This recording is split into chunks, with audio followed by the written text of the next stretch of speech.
पहिले बाजा समातेर जब अभ्यास गरिन्छ तब हामीलाई सङ्गीतमा अवश्य पनि मैले धेरै समय खर्च गर्दैछु र त्यही चिज प्राप्त गर्न पहिला त मन विकास गर्नु पऱ्यो हैन। एउटा चाहिँ कमान्ड जस्तो यहाँ हान्ने यहाँ नहान्नेमा भित्री एउटा क्यालकुलेसन चाहिँ तयार हुनु पऱ्यो नि। त्यो क्यालकुलेसन तयार भएपछि अनि मात्रै बाजा बजायो भने छिटो हुन्छ हैन। यत्तिकै बाजा ठ्याक हान्न थाल्ने त्यो चाहिँ अलिक ढिलो हुन्छ। त्यही भएर पहिला के गर्नु पऱ्यो भन्दा दर्शकवृन्द नमस्कार, म्युजिक डिसिमिलर युट्युब च्यानलमा म यहाँहरूलाई हार्दिक स्वागत गर्दछु। र आज चाहिँ के भने विशेष गरी यो 6/8 बिटको एउटा कटिङ यो लिएर आएँ मैले हैन। यो कस्तो भने हामीले रिदमहरू बजाइरहँदाखेरि निरन्तर बजाउँछौँ, एकै खालको रिदम बजाउने अनि अर्को प्याटर्न चेन्ज गर्दा प्याटर्न चेन्ज गरेको पनि लगातार त्यही बजाइरहने गर्दा त्यो पनि आफैमा राम्रै छ। तर बिचमा चट्ट कटिङ गरेर अनि बल्ल अर्को नयाँ भेरिएसन दिने गऱ्यो भने त्यो राम्रो हुन्छ है।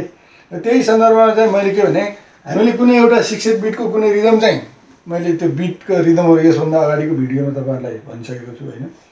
अब त्यो बिट चाहिँ कुनै एउटा बजाउँदै आउनुहुन्छ अनि त्यसमा बिचमा चाहिँ चट्ट होइन cutting tongue tongue tongue tongue केही चट्ट कटिङ गऱ्यो भने अनि फेरि त्यही रिदम टिपेर जान पनि सक्यो, फेरि अर्को रिदम लिएर आउनु पनि सक्यो है। यसरी चाहिँ हामी जान सकिन्छ। यो अत्यन्तै मिठो सुनिन्छ होइन अनि यो आवश्यक पनि छ होइन। अब यो हिसाबले मैले आज यो कटिङको बारेमा धेरै साथीहरूलाई यो थाहा छ, कतिपय साथीहरूलाई बिचमा कटिङ गर्ने कुराहरू फेरि अरूमा हुन पनि सक्छ नहुन पनि सक्छ, भइराखेको साथीहरूलाई रिपिट होला। अब यसका लागि के भने अब यहाँ 6/8 बिट लेखिसकेको हुनाले यो 6/8 बिट भनेको टाइम सिग्नेचर पहिला त चिनिहाल्नुपर्छ। मैले पर हरेक भिडियोहरूमा भन्दै आएको छु पटक पटक होइन। यसमा चाहिँ 6/8 बिट भन्नाले 6 काउन्ट हुने भयो कि 6वटा काउन्ट जस्तो 1 अनि 2 अनि 3 अनि 4 अनि 5 र 6 सम्म गर्नु। 1 2 3 4 5 6 भनेर भित्र एउटा चाहिँ टाइमको एउटा स्थान जस्तो, टाइमको एउटा ग्राफ जस्तो अर्थात् टाइमको एउटा कोठा जस्तो चाहिँ तयार हुन्छ होइन। अब त्यो कोठामा हामीले चाहिँ कहाँ स्ट्रोक हान्ने कहाँ नहान्ने होइन, कुन कोठामा हान्ने कुन कोठामा नहान्ने भन्ने छ होइन। अब यो हिसाबले चाहिँ स्ट्रोक सङ्ख्या यहाँ कति भयो त फेरि स्ट्रोक सङ्ख्या टाइम सिग्नेचर 6 हुनाले काउन्ट चाहिँ कति भयो C = 6 नै भयो होइन काउन्ट। अब त्यसपछि स्ट्रोक चाहिँ कति भयो त 1 2 3 4 4 ठाउँमा हान्ने 2 ठाउँमा नहान्ने भन्ने छ। स्ट्रोक सङ्ख्या 4 भयो होइन। 4 को मतलब कुन कुनमा हान्ने त भन्दा 1 मा हान्ने होइन, 2 मा पनि हान्नुहोस्, 3 मा नहान्नुहोस् भनेको छ। यहाँ 1 2 3 यसमा नबजाउने, यहाँ टङ यहाँ बजाउने टङ बजाउने यहाँ नबजाउने, यत्तिकै छोडिदिने त्यो रनका आइरहन्छ। फेरि यहाँ टङ बजाउने यहाँ बजाउने यहाँ नबजाउने होइन। यसरी यहाँ बजाउने यहाँ बजाउने यहाँ नबजाउने है। यो तरिका हामीले बुझिसकेपछि अब यहाँ के भयो त भन्दा सामान्यतः है स्ट्रोक भनेको 4 भयो भन्दा स्ट्रोक र काउन्टको रिलेसन के भयो भन्दा काउन्ट हेर्नुहोस् त काउन्ट 6 हुनाले ठुलो भयो होइन, अर्थात् 6 इज ग्रेटर देन 4 अर्थात् 4 इज लेस देन 6। यो संरचनामा यो रिदम तयार भयो 6/8 बिटभित्र होइन। हामीले कतिपय सन्दर्भमा सबै धेरै साथीहरूलाई थाहा छ र कतै कतै यस्तो झुक्किन नि सक्छ कि भनेर एउटा कुरा के याद गर्नु भने 6/8 बिट भनेको कतिपय सुनेर चिन्नको लागि पनि होइन।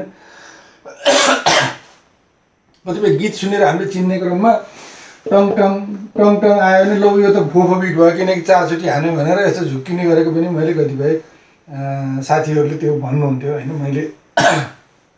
मैले सङ्गीत सिकाउने सन्दर्भमा यो त यति बज्यो त यो त फो भयो होइन अर्थात् 2 फो भयो भन्ने खालको त्यस्तो होइन है। त्यहाँभित्र बिट भनेको त टङ टङ भित्र ग्याप भयो नि नबजे पनि भित्र त त्यो बिट चिन्ने भनेको त साउन्डबाट होइन नि, साउन्डको आधारमा भित्र के छ हिडन हो त्यो हो नि चिन्ने त होइन। आधार चाहिँ साउन्डलाई लिनु पऱ्यो तर त्यहाँभित्र खास 6/8 बिट भनेको त साउन्ड त होइन होइन। त्यसले गर्दा 6/8 बिट यसरी चिन्ने। अब यसमा चाहिँ यो त मैले भनिहालेँ तपाईँहरूलाई होइन।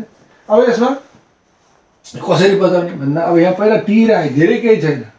टी भनेको नि क्यापिटल डी भनेर भन्नुहोस् होइन। जस्तो मैले यहाँ होइन अब यहाँनिर अब तपाईँले क्या यो डी भनेको चाहिँ यसरी पुरै होइन यहाँ हेर्न सक्नुहुन्छ है छ नि त पुरै हान्यो भने डी भयो अनि यतिमा इन्डेक्सले यदि 3टा हान्यो भने है सामान्य कर्स अनुसार हुन्छ तर समग्रमा यति हान्यो भने आई भयो के रहेछ टी र आई यति जाने हुने रहेछ होइन।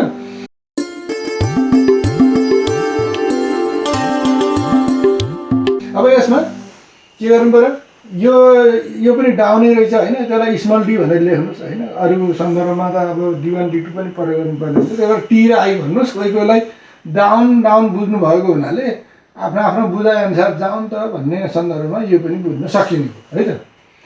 अब यसलाई अब हान्ने कसरी, यो चाहिँ पहिला अब यहाँनिर है पहिला बाजा बजाएर चाहिँ सङ्गीतमा चाहिँ ढिलो हुन्छ है।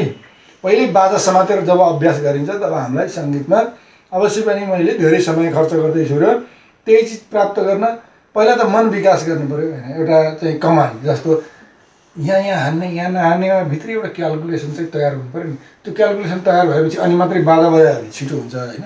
यत्तिकै बाजा ठ्याकठ्याक हान्नु थाल्ने त्यो चाहिँ अलिक ढिलो हुन्छ। त्यही भएर पहिला के गर्नु पऱ्यो भन्दा अब यति बुझिसकेपछि टिआई टिआई भन्ने रहेछ होइन। टिआई यहाँ नहान्ने टिआई टिआई टिआई टिआई टिआई यस्तो हुने रहेछ। टिआई यो तन्किरहेछ नि, यसमा नहान्ने रहेछ तर ड्युरेसन त्यो अवधि चाहिँ के रहेछ लाग्ने रहेछ। यो चाहिँ हामीले स्पष्ट बुझ्नु पऱ्यो है त। अब के रहेछ यो साउन्ड जाने है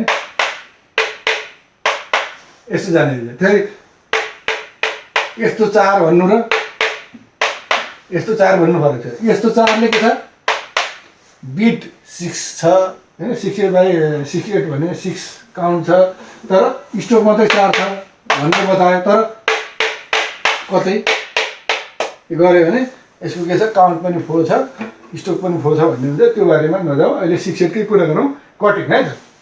अब यो के हुने रहेछ टिआई टिआई होइन टिआई टिआई हुने रहेछ होइन। यति हुने रहेछ। अब यसलाई कसरी प्रयोग गर्ने भन्ने कुरा आउँछ है त।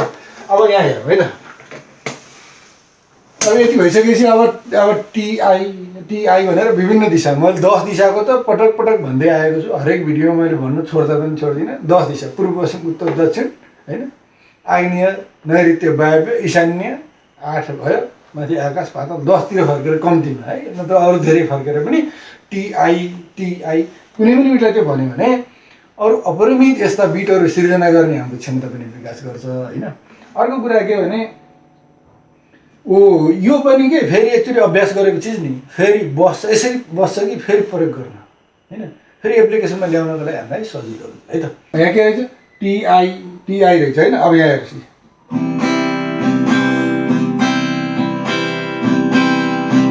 यो हान्ने हो। अब कटिङमा 1 2 3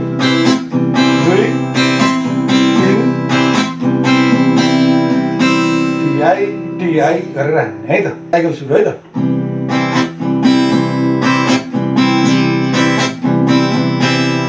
कटिङ यसरी चाहिँ अभ्यास गर्न सक्नुहुन्छ। त दर्शकवृन्द मैले आज यहाँहरू समक्ष होइन एउटा कटिङको एउटा स्याम्पल तपाईँहरूसँग प्रस्तुत गरेँ। भिडियो कस्तो लाग्यो मन पऱ्यो भने कृपया लाइक गर्न नबिर्सनु होला र आफूलाई मनमा लागेको कुरा कमेन्ट गर्न कृपया नबिर्सनु होला। र सधैँ केही न केही नयाँ भन्न छुटेका खोज्न छुटेका केही नयाँ कुराहरू लिएर आउने यस म्युजिक डिसिमिलर युट्युब च्यानललाई कृपया सब्सक्राइब गर्न नबिर्सनु होला। यहाँहरूलाई साङ्गीतिक सफलता र उत्तरोत्तर उन्नति प्रगतिको हार्दिक शुभकामना। अर्को भिडियो नआउँदासम्मको लागि मलाई बिदा दिनुहोस्। धन्यवाद, नमस्कार।